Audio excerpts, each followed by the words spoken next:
So those of you who watched Big History and thought, wow, 18 minutes, that was a little too short. That went kind of over my head, and I have no idea what on earth that guy was talking about.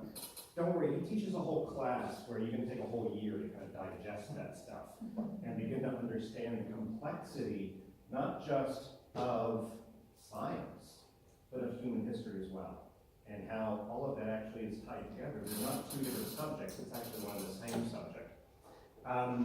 But what teachers who teach big history have learned is that students go through this whole big momentum from the Big Bang until modern day, and they get to the last class and they go, okay, now what? We've got this whole momentum, and now what? And of course, part of that is because of that momentum. You're building momentum, and you don't want it to be too anticlimactic. Okay, we're here now, and we're stuck now. We can't predict the future. So what's the point of thinking about the future, right?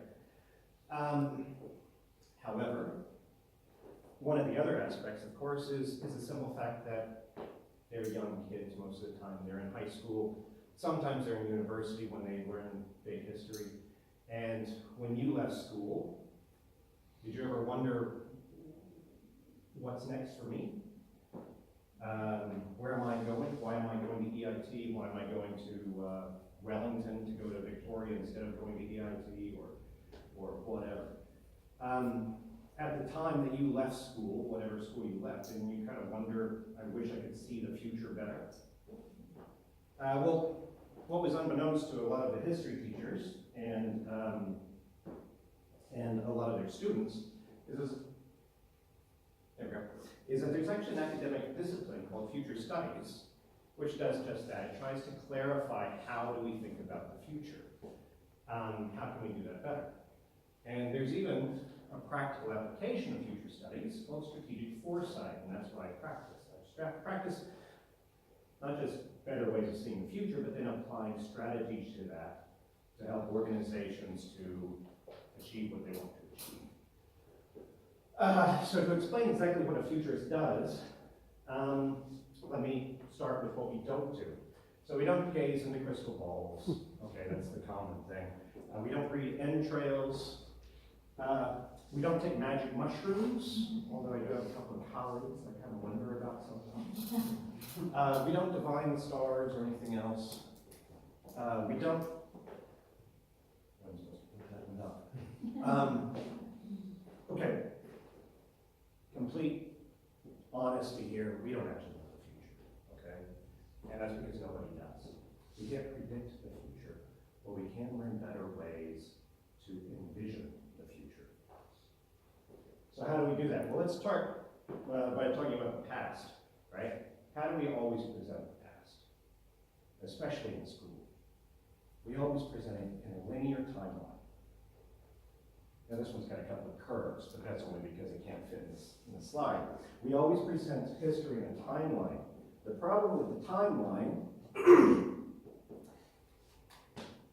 how factual is history? Right? How well do we understand the facts of history? I mean, one of the things here is O.J. Simpson. Did he do it? He got off, but we still don't exactly know because we don't have all the evidence. That's one of the biggest problems, is that history is a process of gaining as many facts as possible in order to interpret the past as well as we possibly can. But we never know all the evidence. We never have all the evidence, and so new evidence comes to light, and so we have to change our history books. And so what exactly is history? It's based on research and the drawing of conclusions that are not always conclusive. Right? And that's something that historians have to keep in mind, is that we don't know exactly what happened in the past, but this is our best guess. And so oftentimes we're actually building scenarios of the past and saying we think it happened this way, but it could have happened that way. That's what historical fiction is all about. So historical documents, archaeological evidence, and even scientific evidence are often not as reliable as we like them to be. All right, so this is a difficulty in how we teach the past and how we teach science. In most schools, we teach kids this line reality is not a line. We have to learn how to view history. We have to broaden our view of history so that we better understand not just what we know about the past, but also what we don't know about the past. All right, so we have limits to our interpretation of the evidence. We also have limits to the evidence we can gather, and we live in this little bubble called the present, and of course that little bubble is constantly moving along the line, but it doesn't mean that we actually understand what happened previously in the line. And so we find the same thing when we start thinking about the future. So a better way to think about the future is not along a line, which is what we normally do. We normally, economists are very good at this. They analyze the past to identify trends, and how, if those trends lead to the present, then we project them into the future. And hope like hell that those projections hold. Or if those projections don't look good, we hope like hell they don't hold. But very often, trends go in completely different directions. They stop out of nowhere. So like I said, economists are very good at this. In 2007, the economy was supposed to skyrocket. And then, of course, 2008 happens, and we get this global financial crisis, and everything falls apart. And now, in 2018, we think we've got everything put back together, and we think we've uncovered what made us go wrong. But the point is, in 2007, we followed from the present out to that expected future. And we were trying to prepare for this expected future when one of these other alternate futures actually hit and took us in a different direction. And so if you were relying on the economists' predictions, then your organization failed. But if you were paying attention to alternate scenarios and preparing a preferred future to achieve that, and you were paying attention to how scenarios could actually feed into your preferred future, then your organization had a better chance of succeeding. All right? I've actually been a business coach here in Hawke's Bay for the past couple of years. And so I've talked to a lot of business owners in the Bay.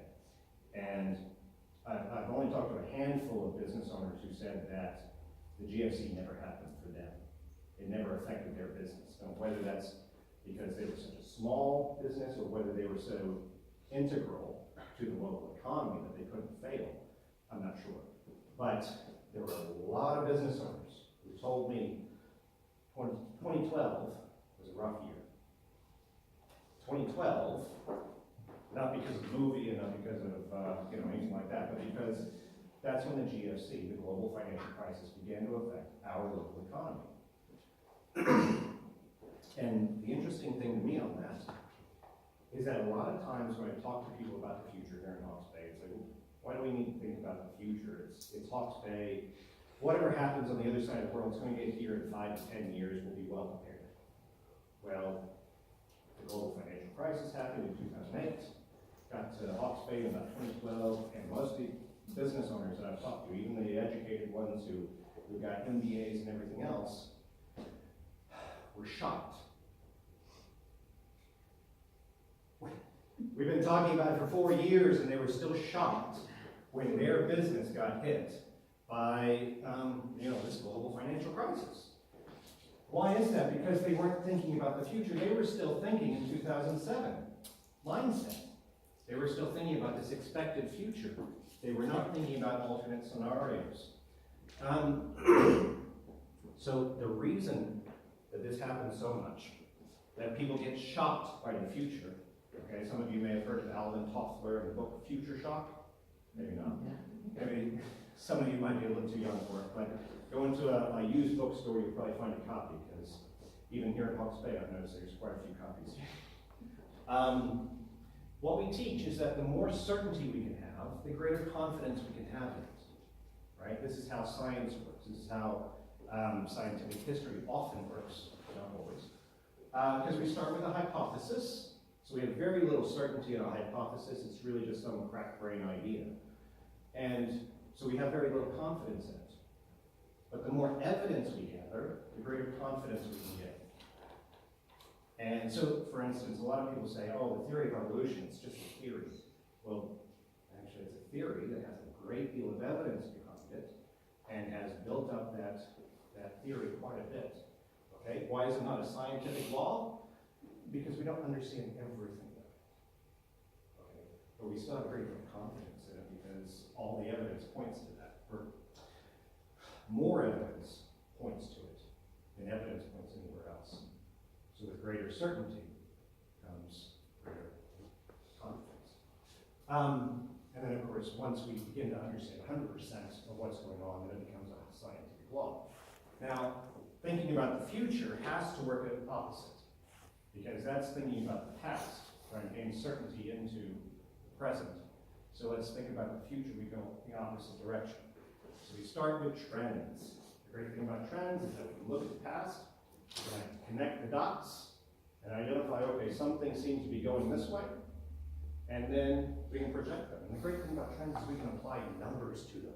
And so we can be very certain about it, but we can't be very confident about it because other things happen, right? Like the global financial crisis.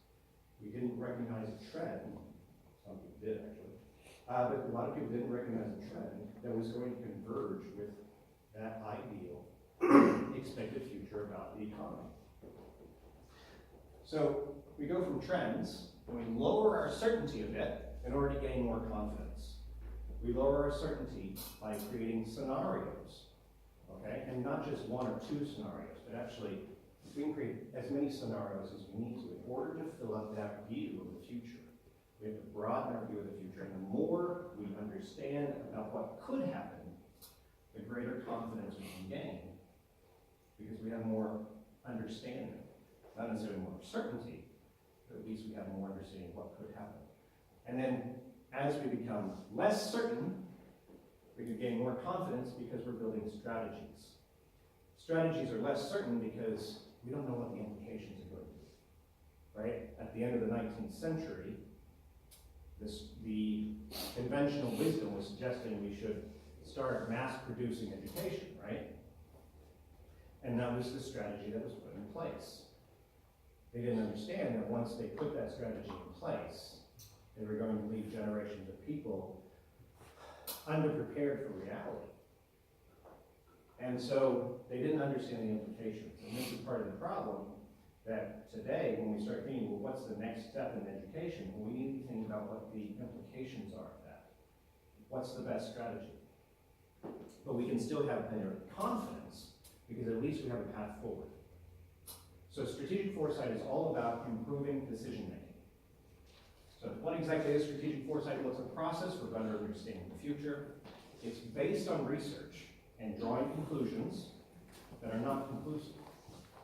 So with history, we're drawing conclusions that are rarely conclusive, and in this case, they're never conclusive, okay?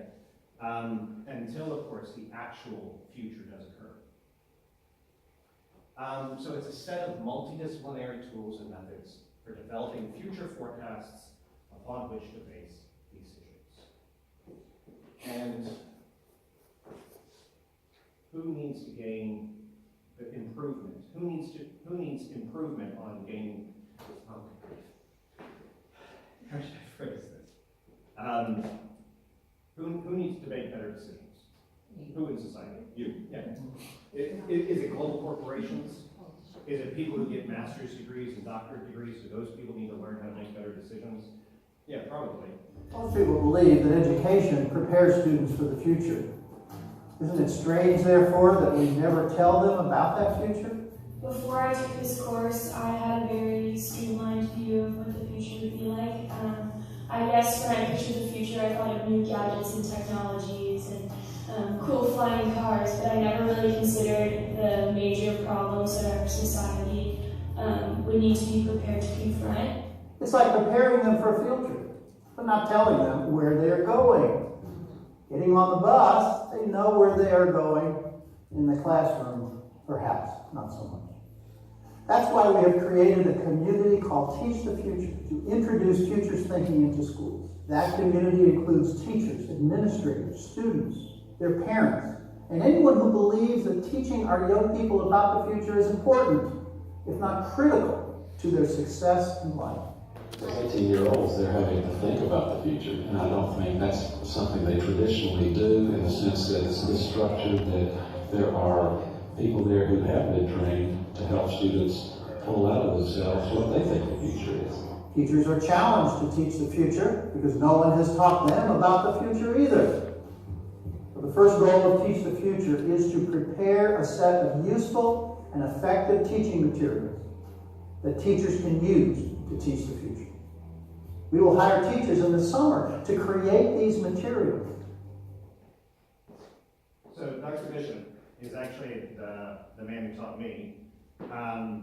So he leads, or led, the master's degree program at the University of Houston, which was right outside the NASA, the Houston, what's it called? NASA at Houston, okay? You know, Houston, we have a problem, it's that place. So they were actually getting students from the University of Houston and feeding them into NASA so that they could have bigger picture thinkers. So he left the University of Houston and he said, look, teaching in a master's degree program is great, but why aren't people learning this younger? So that he and his daughter, who is a secondary school teacher, have developed, well, along with other teachers, by the way, secondary and even primary school teachers, have developed this futures thinking playbook. So it's a great way of building curriculum for getting students to think about the future in unconventional ways. So, since I got this degree program, since I started the degree program, back in 2007, whatever, I always wondered, why was this such a shock to me that people were studying this? Why was this such a shock to me that I didn't already know most of what I was learning? Because it felt like it was esoteric knowledge, like I was being indoctrinated into a secret society of people that knew something that the rest of society didn't. And it felt like this conspiracy theory. Well, future studies and strategic foresight are rarely taught below the graduate level. They're rarely practiced by smaller organizations. They're rarely applied to at-risk parts of society. What do I mean by that? Like, who asks the question, what's the future of the homeless? We're talking about the future of education. Well, what's the future of the homeless? Is it that they're going to get educated and leave homelessness? Or do we need to actually stop and consider people who are at risk? So who's more at risk by the future than the underprivileged? Is it the people who are running corporate organizations?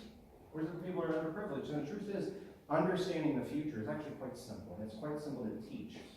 It's transferable skills. There are a lot of skills that are quite technical and are not as transferable, don't get me wrong, but there's a lot of skills that are transferable and can be taught at the primary level even, as well as the secondary level. All right, so what are some of this value? What's some of the value that you can gain from future studies? Well, it's going to improve critical thinking skills. It's going to improve systems thinking skills. Big history is going to improve systems thinking skills. What do I mean by systems thinking? Well, I was always taught that everything's connected, right? And in a large way, the Earth is a very complex system in which everything is connected.